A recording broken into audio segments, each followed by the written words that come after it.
আগুনে পুড়ে যাচ্ছে ইসরায়েলের মধ্যাঞ্চল।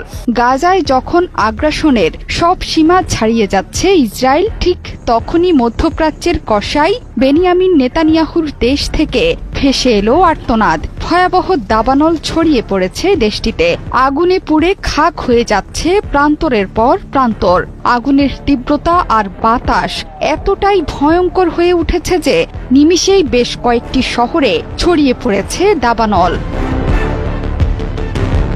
এরই মধ্যে শহরের বাসিন্দাদের নিরাপদ দূরত্বে সরিয়ে নেওয়া হয়েছে।